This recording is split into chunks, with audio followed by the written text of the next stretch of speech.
Bonjour, j'ai envie de vous parler d'une chose qui me tracasse un peu, c'est la culpabilité et l'âme. Quel est le lien entre les deux? Qu'est-ce qui se passe? Et pourquoi quand on se sent coupable, on se sent coupé en deux? Quel est ce phénomène énergétique? Ce qui me passionne surtout, c'est de décrypter au niveau énergétique pourquoi il y a ces phénomènes dans notre corps et puis quelle est la solution? Parce que sinon, si on n'a que des phénomènes sans solution, ça ne sert à rien, on subit la vie. Donc je suis repartie quand même, puisque la culpabilité semble me couper en deux. Qui je suis, moi, dans mon corps? J'ai une âme dans mon corps. Pourquoi d'un seul coup, je me sens coupée en deux alors que je devrais être je devrais être un individu? Et donc, j'ai regardé un petit peu comment on est créé, comment tout se crée, en fait, de la même manière. On pourrait dire qu'il y a deux principes fondamentaux. Le principe positif yang et le principe négatif yin, féminin. D'accord? Yang et yin. Masculin, féminin. On pourrait dire même spermatozoïde.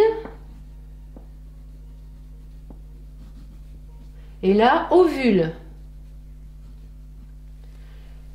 Qu'est-ce qu'on pourrait dire encore? Esprit, matière. C'est la même chose. Esprit, matière. Ça, c'est le monde de l'information. Tout ça, ce sont des informations. C'est l'information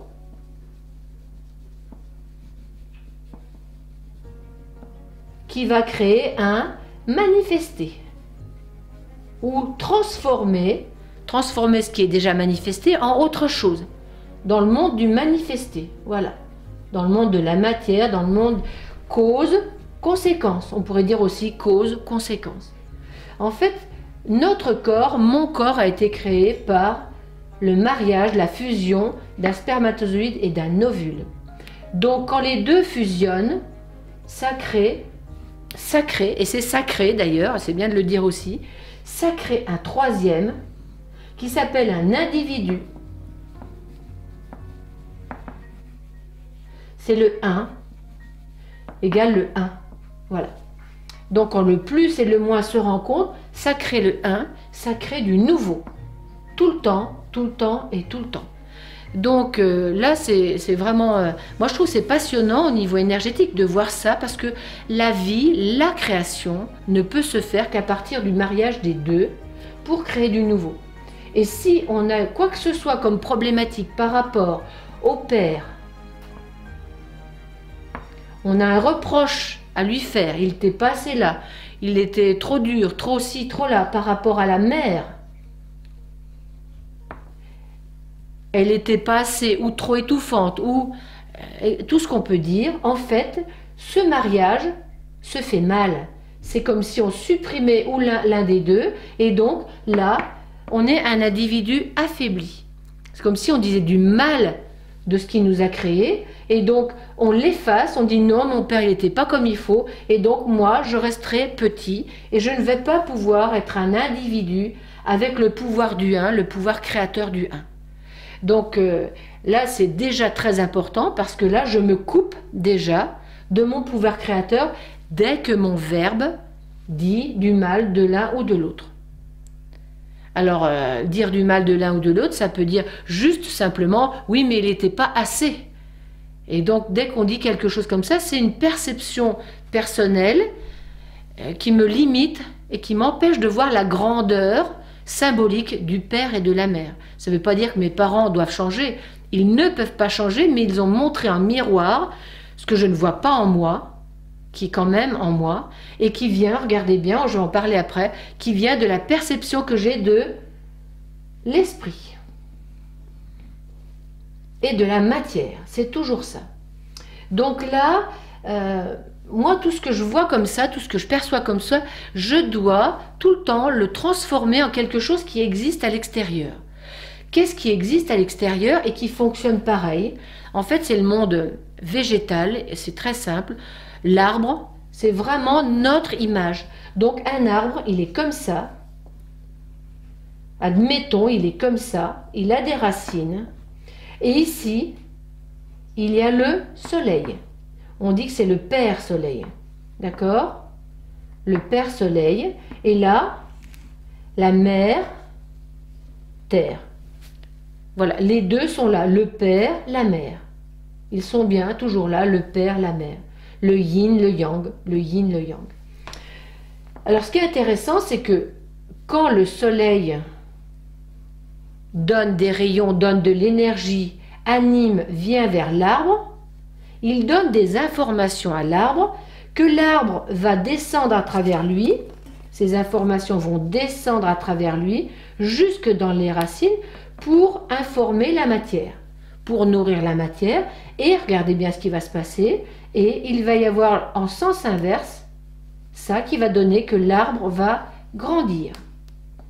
On grandit parce qu'il y a une information nouvelle, un nouveau jour ou une nouvelle vie, on arrive et on a une information nouvelle qui vient à travers l'arbre, qui le nourrit jusque dans ses racines.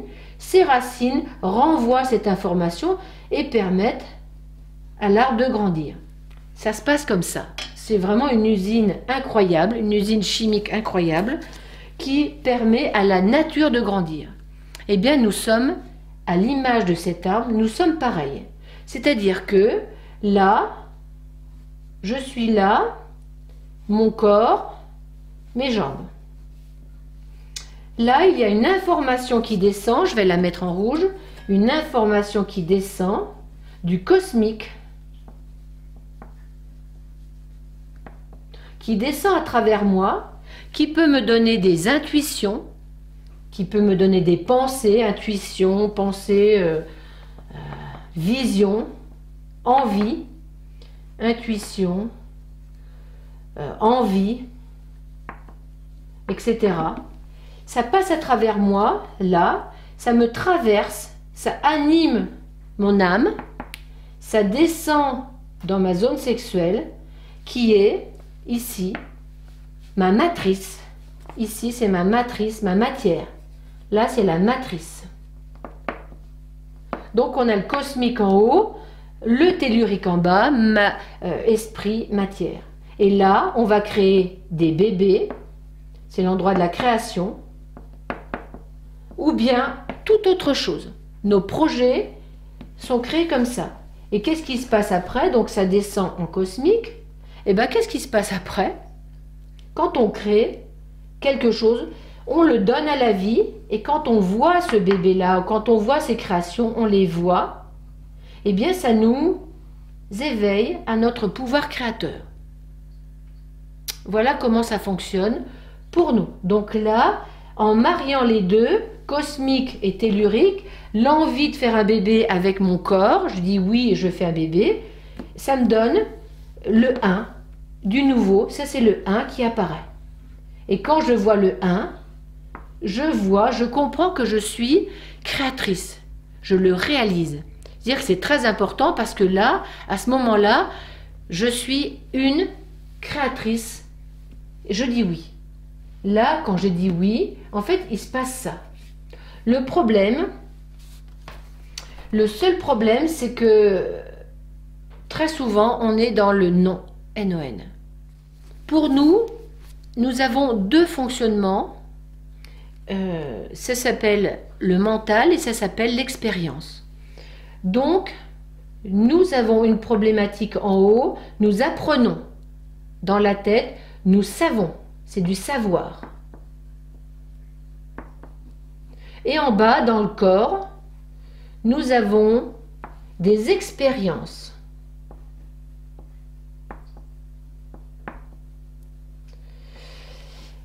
Et le problème, pour s'éveiller, il faut que les deux se marient. Et quand ils se marient, ça nous éveille, on a une nouvelle conscience. Comme pour là, j'ai une envie de créer quelque chose, j'ai envie d'avoir un bébé. Les deux se marient, je dis oui. Là, c'est un oui. Je le marque parce que c'est tellement important, le oui. C'est un oui à la vie. J'ai envie, je dis oui. Eh bien, le bébé apparaît. Et ça, c'est une nouvelle conscience qui apparaît. J'ai créé une nouvelle conscience que je vois à l'extérieur, mais ma conscience aussi en est enrichie, puisque c'est à travers moi que cette vie est passée. La seule problématique, c'est que souvent, nous avons des expériences sans mettre du sens, ou nous avons des apprentissages sans expérience. Ce que ça donne une coupure. Ici, nous sommes coupés en deux, entre les deux mondes. Et ici, c'est le monde après de la croyance. C'est des croyances.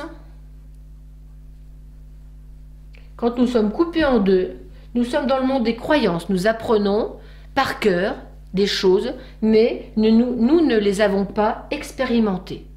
Quand nous sommes seulement dans l'expérience, nous sommes coupés du monde du sens, donc nous subissons. C'est le monde où je subis la vie, et là, je n'ai aucun pouvoir sur la vie, aucun pouvoir pour créer.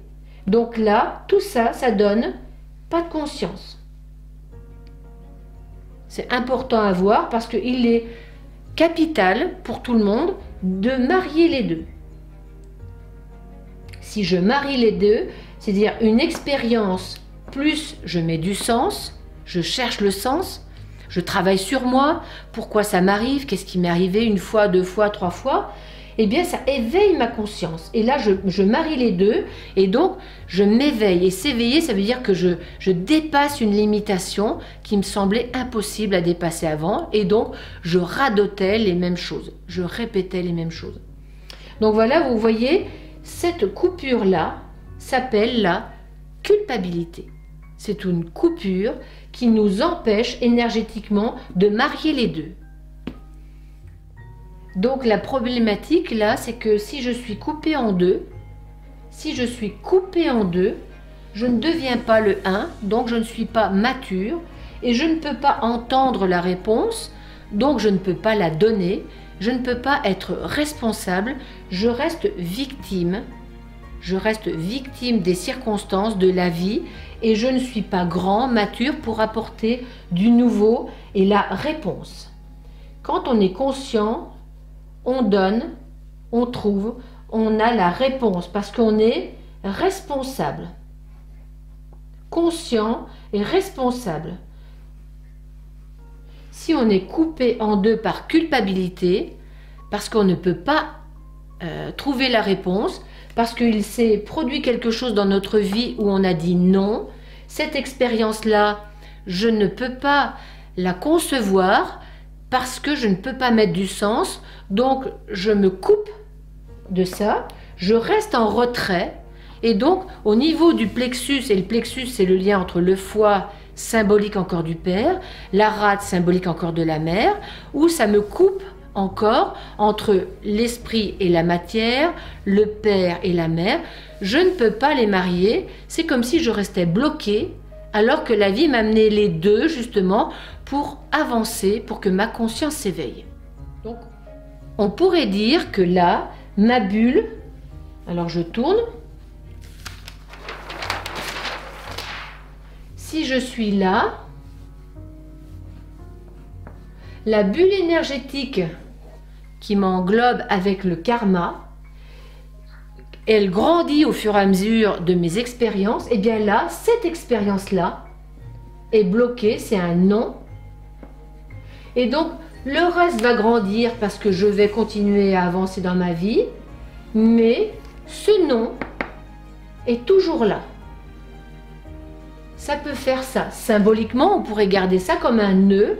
On voit des nœuds dans les arbres. C'est un non, un nœud, une nouure qui peut donner des effets dans le corps, des effets qui vont donner des maladies par exemple. C'est toujours un non. Toutes nos maladies, nos mal-être et qui se densifient dans le corps, ce sont des non.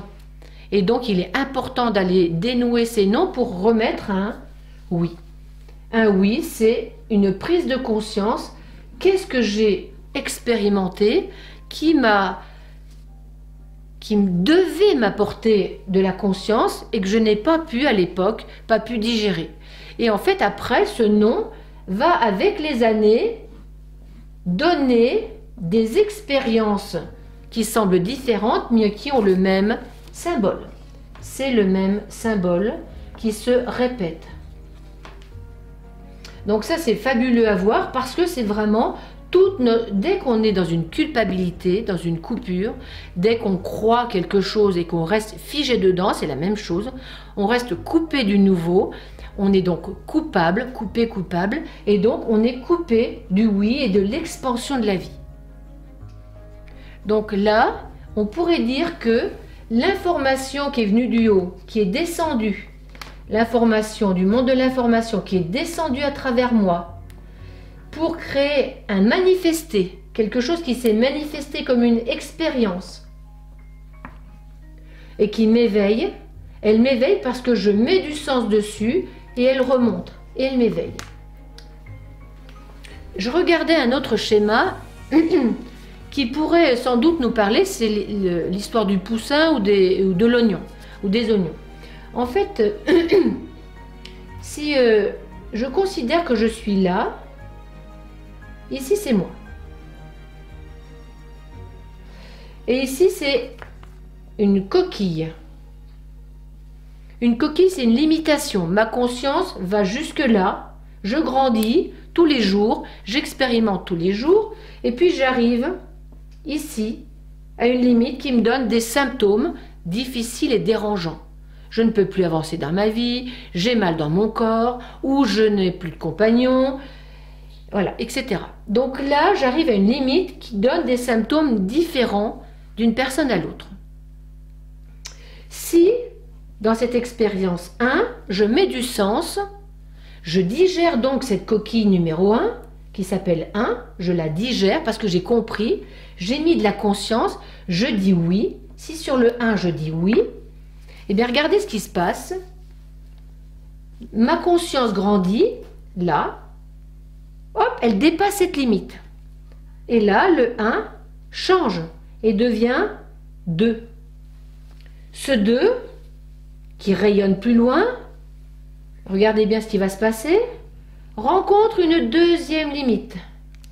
Deuxième blocage, j'allais bien depuis que j'ai fait un soin, au bout d'un an, ça recommence, j'ai d'autres symptômes. Une autre coquille est apparue, c'est comme si notre conscience, je vais déjà dire ça, comme si notre conscience évoluait par palier. Première limitation, je la dépasse. Première année d'école, j'ai compris. Deuxième année d'école, nouvelle expérience. Il faut mettre du sens. Et donc, je comprends, je travaille sur moi. Et quand j'ai compris, quand j'ai digéré cette nouvelle limitation, cette nouvelle pelure d'oignon, qu'est-ce qui se passe? Je la dépasse, je l'intègre en moi, je grandis et je rayonne plus loin. Ma conscience s'expanse. Je comprends la vie, comment elle fonctionne. Là, c'est le processus du oui. Ça, c'est le processus du oui qui fait que troisième expérience de vie, troisième limitation,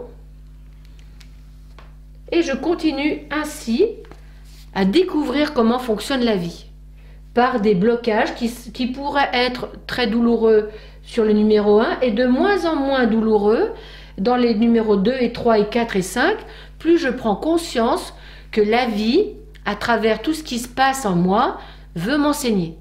C'est comme si j'avais des choses à apprendre et que je les apprenais petit à petit et que je m'éveille, j'ouvre les yeux de plus en plus, je vois clair de plus en plus loin. Je vois comment fonctionne la vie de plus en plus loin. Et donc là, ça pourrait être le processus du oui. Ça, c'est le processus du oui. Ça va de plus en plus loin. Si je dis non, par contre, je grandis, quelque chose en moi grandit, la vie me nourrit, la vie me nourrit, la vie me nourrit, la vie m'alimente, toujours rempli d'informations, mais il y a toujours ce non-là qui doit être transformé en oui et qui attend et qui va me donner des symptômes dérangeants et douloureux.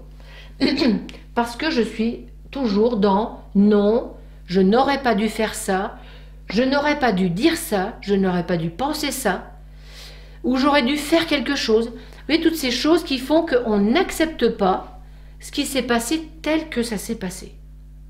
Parce que si quelque chose arrive dans la vie, il faut bien être convaincu que si c'est arrivé, c'est qu'il y avait une information dans l'esprit, dans le monde de l'esprit, qui l'a incarné dans la matière. Donc il y avait bien une intention en haut qui s'est manifestée. Il y avait bien une information quelque part dans le monde, dans la vie, qui manifeste les symptômes qu'on vit en ce moment.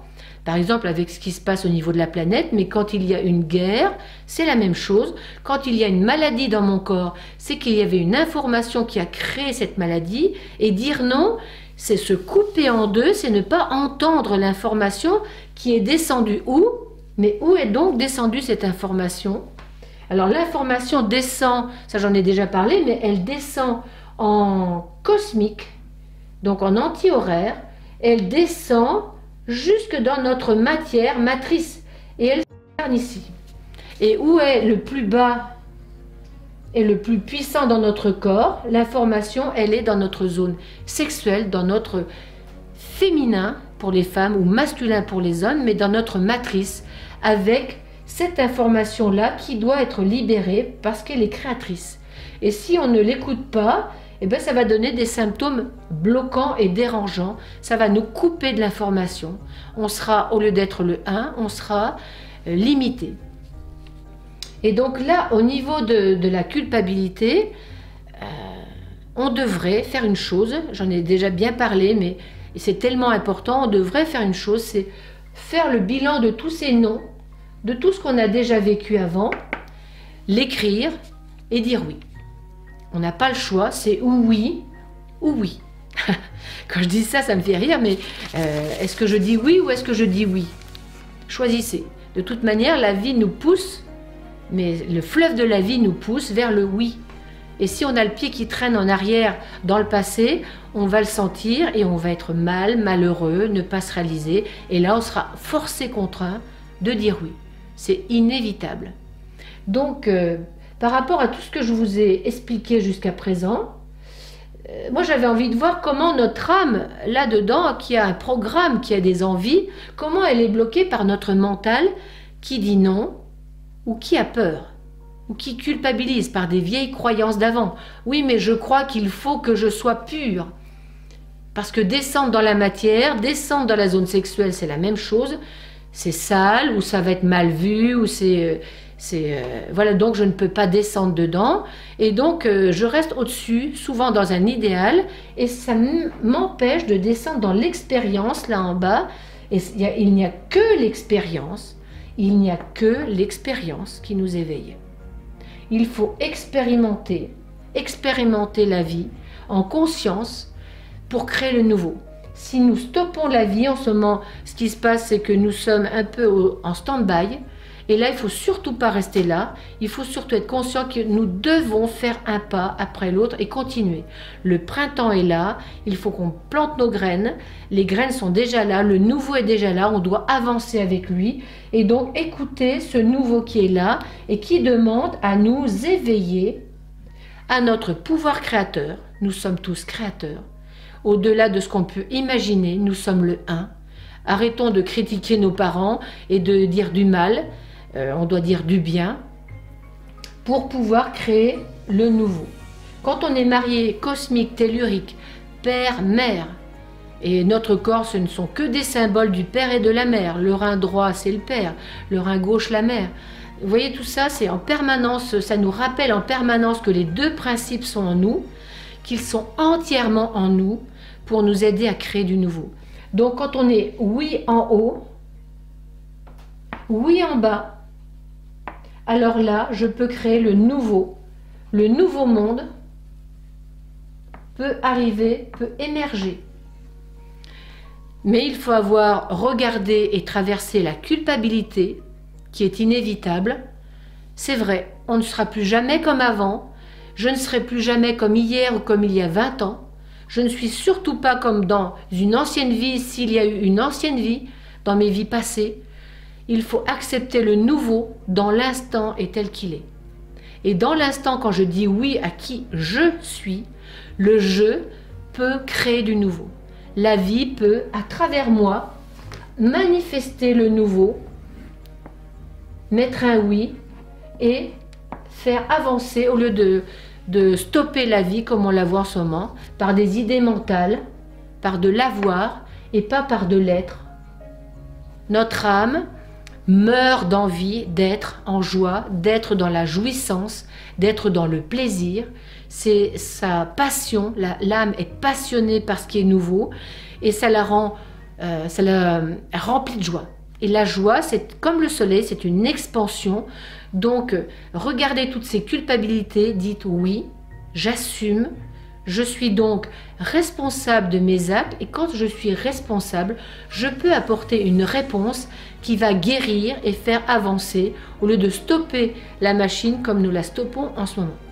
Alors, j'étais un petit peu longue aujourd'hui, mais c'est tellement important pour que on puisse dépasser les limites et un jour peut-être se rendre compte qu'on est créateur et que l'espace et que le temps n'existent pas. On est du verbe naître ou on est N''EST du verbe être. Simplement dans l'instant présent, créateur de toute notre réalité. Donc moi j'ai envie au niveau de l'âme de créer une réalité de joie, de plaisir, de jouissance et de nouveau, un nouveau monde, de paix et d'harmonie. Et je vous le souhaite aussi. Allez, je vous embrasse et à bientôt.